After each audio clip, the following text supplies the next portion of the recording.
नमस्कार दोस्तों, मैं डॉक्टर अमित माहेश्वरी आज आपको बताऊंगा एक ऐसे कड़वे सच को जिसे जानकर आप आश्चर्यचकित हो जाएंगे। आज मैं बताऊंगा कि कैसे डॉक्टर और दवाई बनाने वाली कंपनियों के बीच में होती है साठगांठ, जिसके जरिए वो आपके बैंक अकाउंट पर सेंध लगाते हैं। डॉक्टर, जिन्हें हम भगवान के रूप में मानते हैं, और मेडिसिन बनाने वाली कंपनियां दोनों कैसे पैसा कमाने की इस होड़ में आपके साथ खिलवाड़ कर रहे हैं। और इस वीडियो में मैं आपको यह भी बताऊंगा कि इससे कैसे बचा जा सकता है। एक जांच के दौरान मुझे पता चला कि कैसे दवाइयां बनाने वाली कंपनियां बहुत कम उत्पादन लागत की दवाइयों को 10 से 100 गुना कीमत पर बाजार में बेच रही हैं। एक गरीब आदमी जो उन दवाइयों को अफोर्ड कर सकता है, केवल ब्रांड की कीमत होने की वजह से वो उनको अफोर्ड नहीं कर पाता। दोस्तों, भारत जैसे देश में 65% से अधिक लोग ऊंची कीमत होने के कारण दवाइयों के अभाव में जीवन में समस्या का सामना करते रहते हैं, अपनी बीमारियों से लड़ते रहते हैं, और कई बार तो बीमारियों से लड़ते लड़ते वो अपनी जान भी गंवा देते हैं। और ऐसे में अगर आपको ये पता चले कि वो व्यक्ति उस दवाई को खरीद सकता था क्योंकि वो दवाई वास्तविक मूल्य पे बहुत कम थी,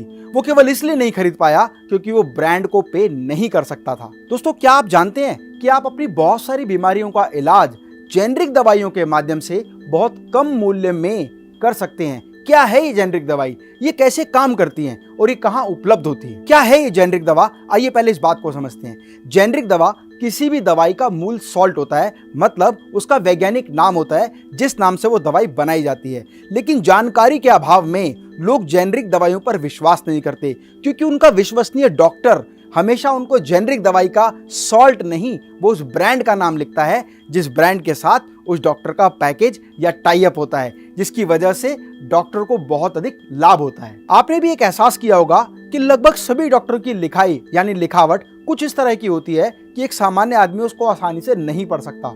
उसको पढ़ने के लिए या तो मेडिकल की जानकारी या मेडिकल स्टोर वाला व्यक्ति ही उस दवाई का नाम पढ़ सकता है, क्योंकि आपका डॉक्टर कभी भी दवाई का सॉल्ट यानी उसका जेनरिक नाम नहीं लिखता। डॉक्टर हमेशा उस ब्रांड का नाम लिखता है जिस ब्रांड की दवाई वो आपको दिलाना चाहता है। इस बात को उजागर करने के लिए आमिर खान ने भी सत्यमेव जयते कार्यक्रम में इस मुद्दे को उठाया और लोगों ने इस मुद्दे को बहुत अधिक सराहना दी।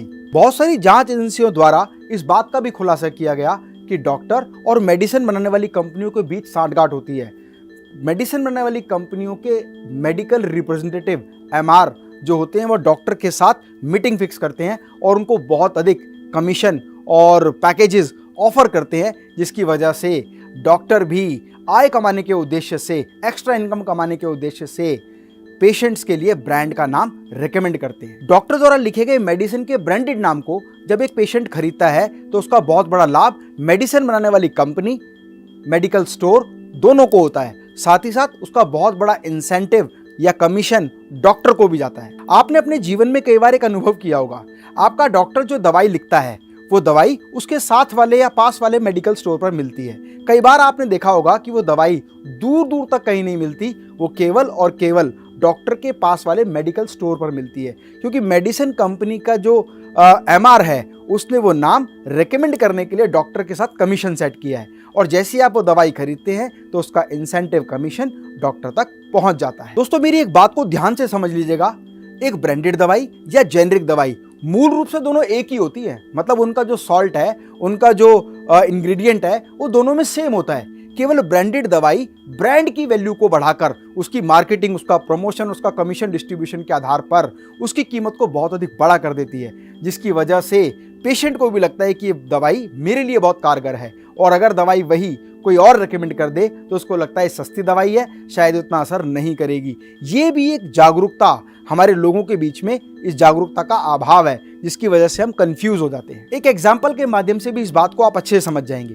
पैरासीटामोल एक नॉर्मल पेन किलर है, लेकिन पैरासीटामोल एक जेनरिक नेम है। इस नेम से बहुत सारी कंपनी ब्रांडेड दवाई बनाती हैं, जैसे क्रोसिन, जैसे डोलो, और बहुत सारी कंपनी अलग अलग नाम से इस पैरासीटामोल के सॉल्ट को दवाई के रूप में बेचती है।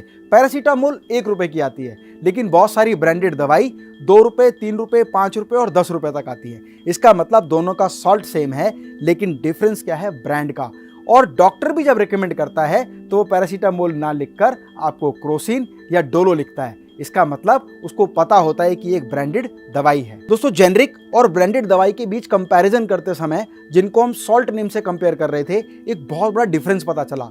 कैंसर के पेशेंट को दी जाने वाली दवाई, 1 महीने की जो दवाई बनती है, वो 1,50,000 रुपए से लेकर 1,75,000 रुपए की ब्रांडेड दवाई होती है। और वही दवाई जब जेनरिक सॉल्ट के साथ ली गई तो उसकी कीमत 6,500 रुपए से लेकर 8,500 रुपए हुई। आप समझ पा रहे हैं कितना बड़ा डिफरेंस है एक जेनरिक दवाई और एक ब्रांडेड दवाई के मूल्य में। दोस्तों, आपको जान के आश्चर्य होगा कि 45,000 से ज्यादा जेनरिक दवाई भारत से विदेशों में एक्सपोर्ट की जाती हैं और वहां पर वो दवाइयां ब्रांडेड दवाइयों के नाम से रीपैक होके भारत में आती हैं और बहुत अधिक कीमत पर लोगों तक पहुंच पाती हैं। इसका मतलब अगर हम ये समझ जाएं कि जेनरिक दवाई और ब्रांडेड दवाई का जो मूल सॉल्ट है वो क्या है, तो हम बहुत कम कीमत पर अपनी बीमारियों का समाधान कर सकते हैं। ये कितना बड़ा गंभीर मुद्दा है कि इस पर भारत सरकार को भी अपना नोटिफिकेशन जारी करना पड़ा है।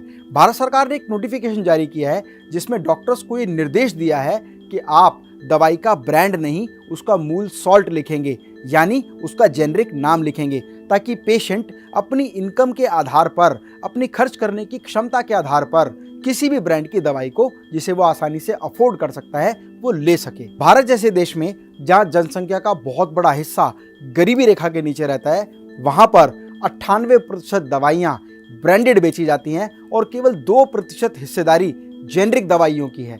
यदि जेनरिक दवाइयों का ठीक तरीके से प्रचार और प्रसार भारत सरकार द्वारा या एनजीओ द्वारा किया जाए तो इसकी जानकारी लोगों तक पहुंच जाएगी और लोगों के स्वास्थ्य में बहुत अधिक सुधार भी आएगा। लोगों की सुविधा के लिए भारत सरकार के मेडिकल काउंसिल ऑफ इंडिया का एक हेल्पलाइन नंबर है, जहां पर आप कॉल करके उस सॉल्ट से संबंधित जेनरिक दवाई का नाम और उसका मूल्य जान सकते हैं और वो दवाई कहाँ उपलब्ध हो सकती है, इसकी जानकारी भी आपको मिल जाएगी। दवाइयों की महंगी कीमत के चलते कई बार ये भी देखा गया है कि एक गरीब व्यक्ति अपनी संपत्ति को बेचकर या कर्जा लेकर दवाइयों से अपना इलाज करवा भी लेता है, लेकिन पूरी जिंदगी उस कर्ज के बोझ के तले दबा रहता है। इसीलिए जरूरत है सही जागरूकता की। अब अगर आप ये चाहते हैं कि आपको दवाई सस्ती मिले तो उसके लिए आपको करना क्या है? आपको अपने डॉक्टर से रिक्वेस्ट करना है कि सर मुझे कंपनी का ब्रांड नेम नहीं, आप मुझे उसका जेनरिक नेम लिख कर दें या उस दवाई का सॉल्ट लिख कर दें, ताकि मैं अपने बजट के आधार पर उस दवाई को खरीद सकूं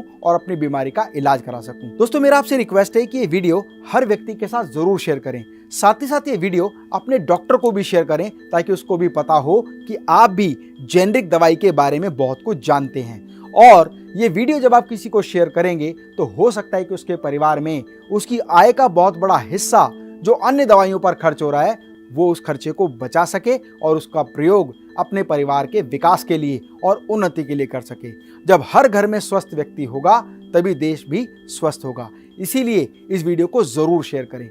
और यदि आपके मन में कोई भी प्रश्न है तो मेरा आपसे रिक्वेस्ट है कि आप कमेंट बॉक्स में इसकी जानकारी जरूर दें। और यदि आपके आसपास कोई भी ऐसा मेडिकल स्टोर है जो जेनरिक दवाइयाँ उपलब्ध कराता है तो उसकी जानकारी भी कमेंट बॉक्स में डाल दें, ताकि किसी भी व्यक्ति को वो जानकारी चाहिए हो तो वो कमेंट बॉक्स में जाकर उसको आसानी से देख सके और जेनरिक दवाई खरीद सके। स्वस्थ रहें, मस्त रहें। मैं डॉक्टर अमित माहेश्वरी आपके सुनहरे भविष्य की कामना करता हूँ। जय हिंद, जय भारत।